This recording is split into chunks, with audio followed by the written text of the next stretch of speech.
to Kitch at Home! How backwards are we? I mean, it's after Christmas, but we're doing a Christmas show. We're trying to squeeze, like, a whole entire Only Murders in the Building season's concept into just one episode, and did someone say murder? Yeah, that's not very festive. Why didn't we do this for Halloween, you might ask? I was busy. Okay, geesh. I'm only one person. Roll 'em!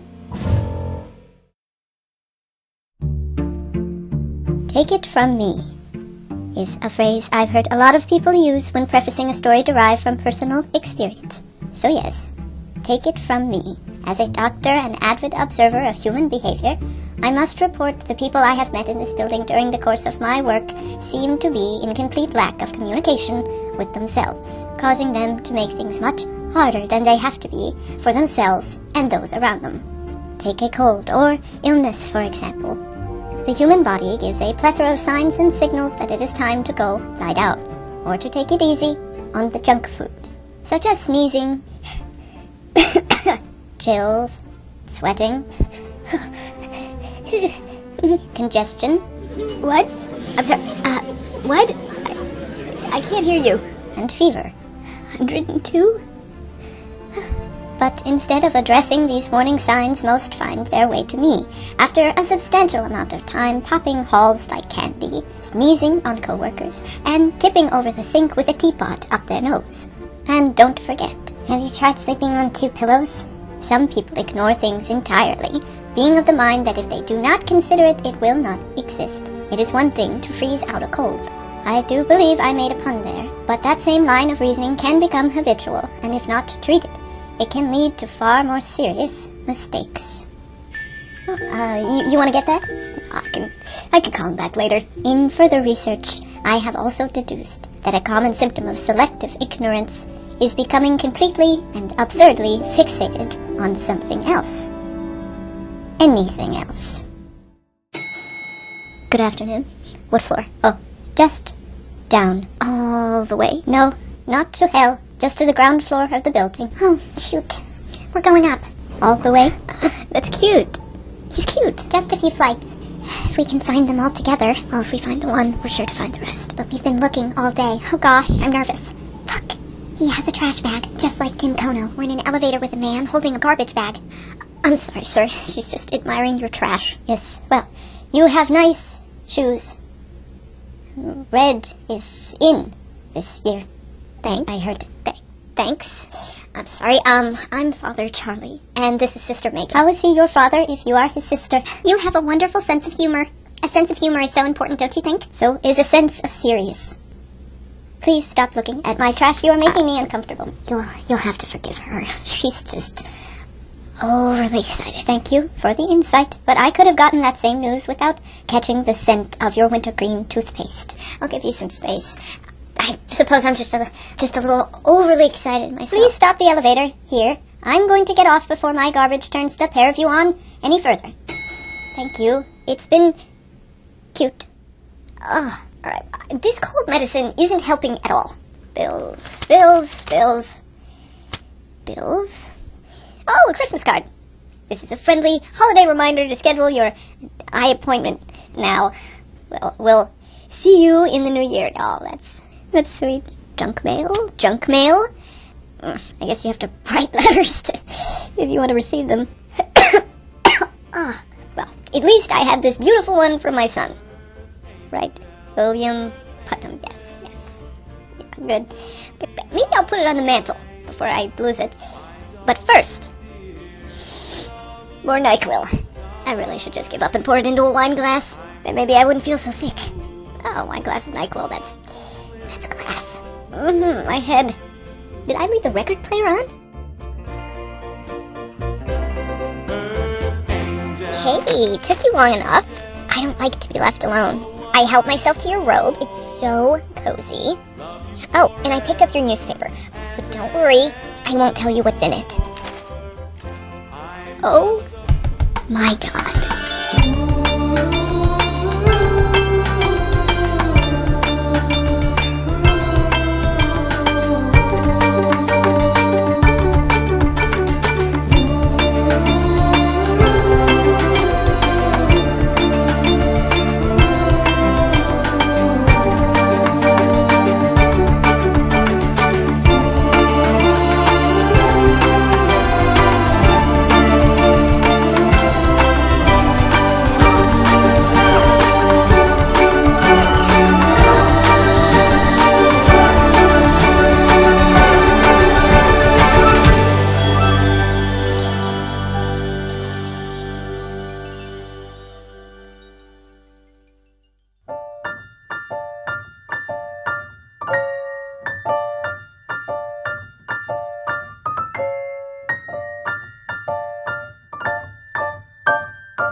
So maybe I'll just get some wrapping paper. But you didn't buy any gifts yet.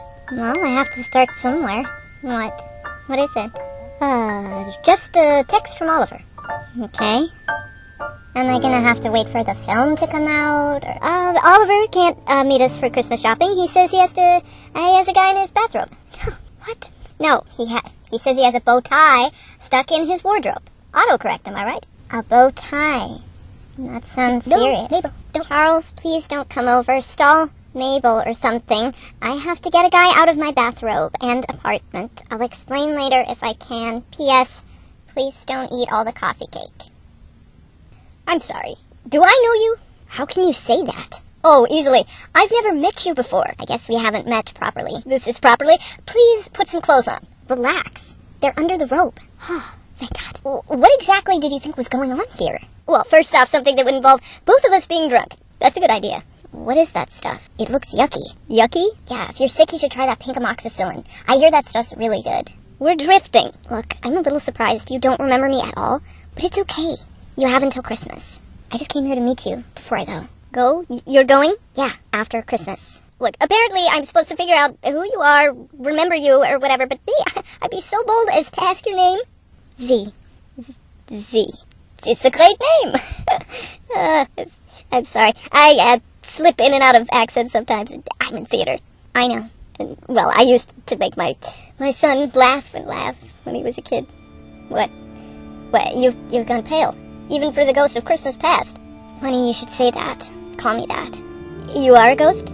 No. When I first got here, I wasn't fully here yet. Like, in my body. Like, jet lag? You can think of it like that, but oh, the planes are scary. Anyway, it sort of feels like being a ghost. Like, not being fully present. Not being present yet. Okay. When that happens, I get blurry vision, and I ended up in the wrong apartment, or something, and Oliver, I think I saw a murderer. Oh, poor thing. Here, sit down. This was your first murder? I'm assuming. Oh, well, witnessing, just tell me everything. What do you remember? And if possible, please speak up. This new iPhone doesn't pick up sound like it should. Are you serious? Well, look, you just tell me everything now, and I can record it later. After I've given you some minor acting notes, of course. Voice training. Really, please go on. Well, it was all a blur, but I remember there was a body on the ground, not moving, an outline of someone anyway, and I just saw red shoes. I hope he's alright. I mean, this guy sounds like a complete stranger. A strange stranger. Hey, we were all strangers once. Yes, that's always bothered me. That night, you just sat down at a table with a couple of old-timers you didn't even know. And the fact that you used the word old-timers was one of my indications that you were safe. Oh, really? What were the others? Afternoon. It is! Thanks, handsome. Yeah.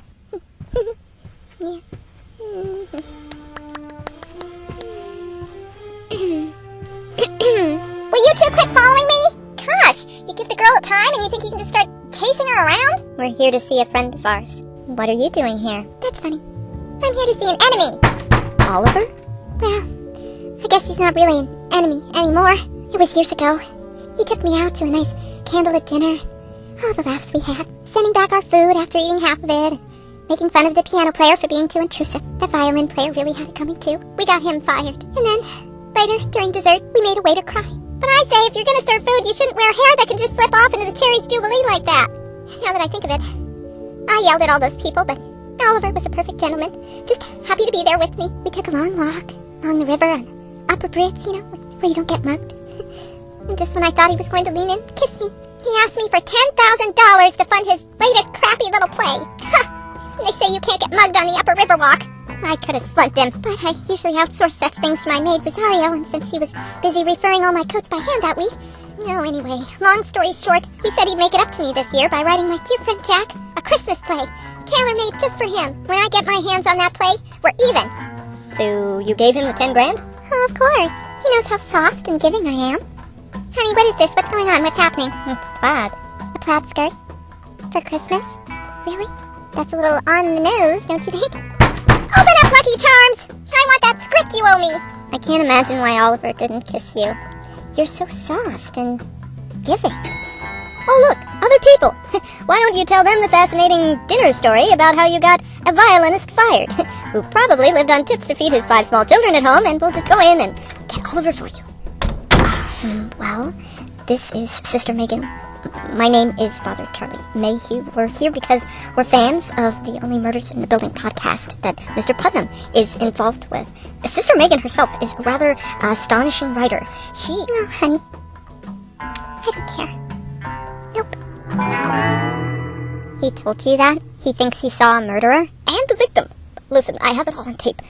Sorry, see.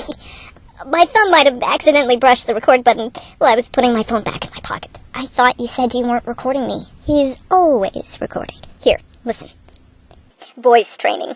Really? Please go on.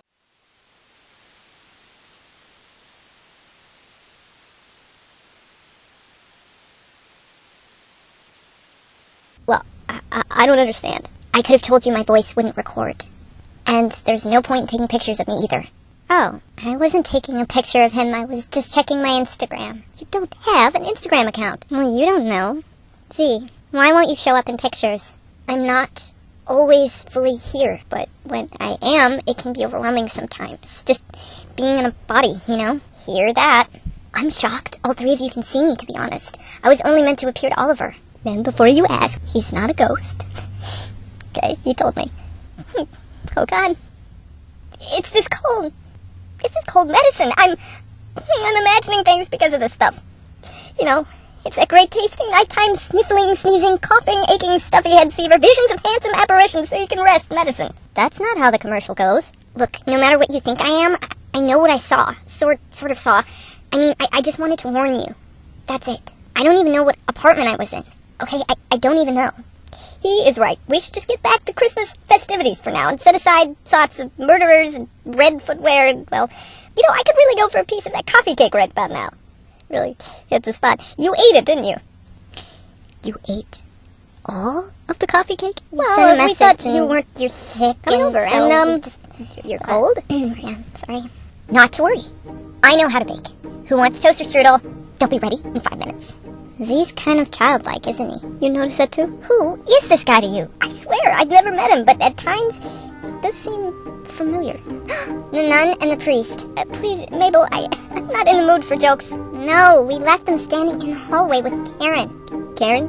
Karen Walker is here? Oh, I forgot that was today. I can't remember anything anymore. I'll go help see with the Pop-Tarts. I smell something burning. All right, I'll go try and get River. Oliver Putnam? I can't believe it's really you.